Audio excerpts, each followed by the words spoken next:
बिस्मिल्लाहिर्रहमानिर्रहीम। Exercise number 3.2 और आज डेट है 5 जून 2006। Verify the associative property of matrix multiplication. क्या मतलब है? इसका मतलब है कि a multiply b multiply c is equal to a b multiply into c। तो हमने सबसे पहले इसमें ले लिया left hand side is equal to a into b multiply c करेंगे। तो सबसे पहले आप इसमें मैट्रिक्स a लगा दें। मैट्रिक्स ए जो है वो हमारे पास है 1 0 और 2 3,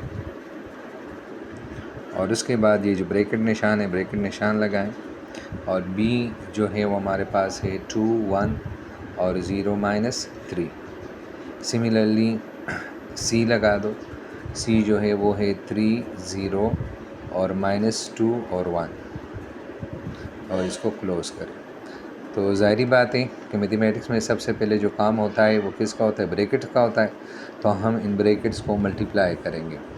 तो ब्रैकेट मल्टीप्लाई क्या होता है कि इसमें अगर आप देखें तो हमने क्या करना होता है कि जो ये कॉलम है ना, ये कॉलम, इस कॉलम को पहले इस रो के साथ और फिर इसके साथ हमने क्या करना है? मल्टीप्लाई करना है। तो सबसे पहले आप इसको 2 के साथ करो, 2 3 ज़ा 6, और 1 को 2 के साथ करो तो क्या हो जाएगा? -2 हो जाएगा।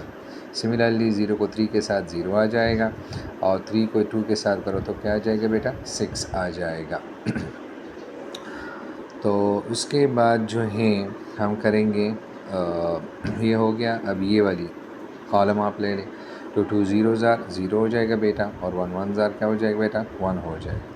सिमिलरली 0 0 ज़ार 0 हो जाएगा, और -3 को 1 के साथ करो तो -3 हो जाएगा।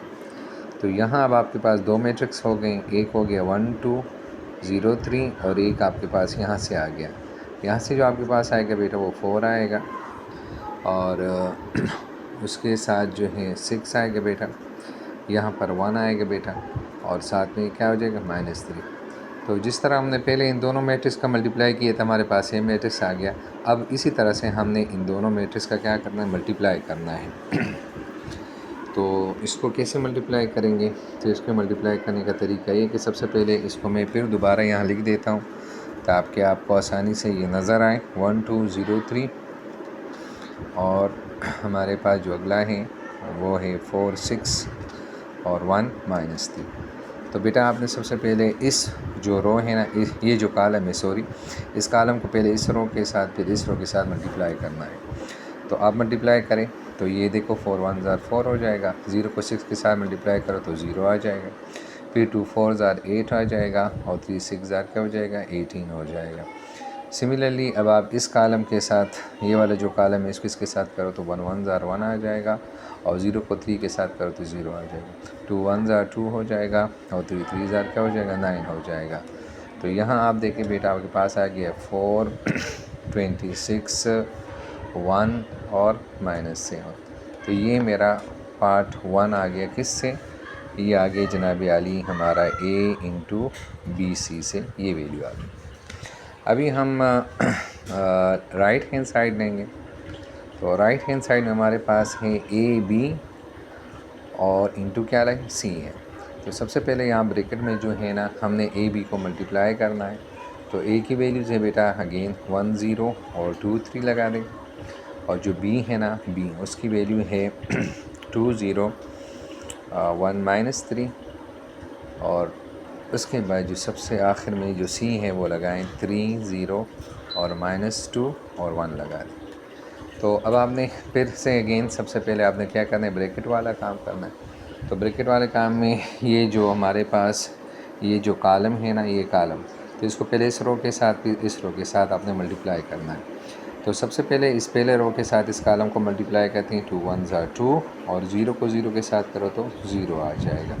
सिमिलरली 2 2 ज़ार 4 हो जाएगा, और फिर 3 0 ज़ार 0 हो जाएगा।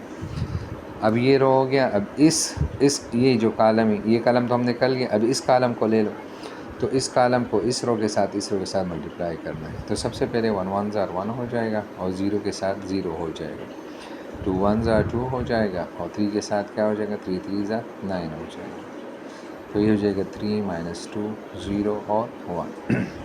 तो यहाँ बेटा आप देखें, हमारे पास आंसर आता है 2 + 0 से 2, ये 4, ये 1 और ये -7 और ये आखिर में C जो है मैट्रिक्स वो लगाएं। अभी हमने इन दोनों को मल्टीप्लाई करना है, तो मल्टीप्लाई का तरीका आसान है।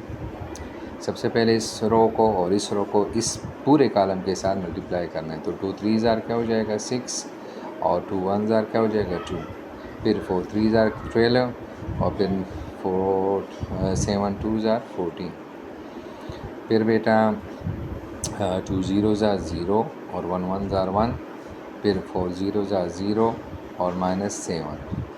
तो बेटा यहाँ आप देखें ये आ गया 4, ये 26, ये 1, ये -7। तो अगर आप के ऊपर देख लें तो ऊपर जो क्वेश्चन जो हमारे पास 1 इक्वेशन है उसमें आंसर 4 26 1 -7 है। जो हमारे पास इक्वेशन 2 है उसमें भी 4 26 1 -7। इट मीन्स कि इक्वेशन 1 और इक्वेशन 2 का आंसर क्या है सेम है। जब ये दोनों सेम है तो फिर ये प्रॉपर्टीज़ भी क्या होंगी सेम होंगे। From 1 into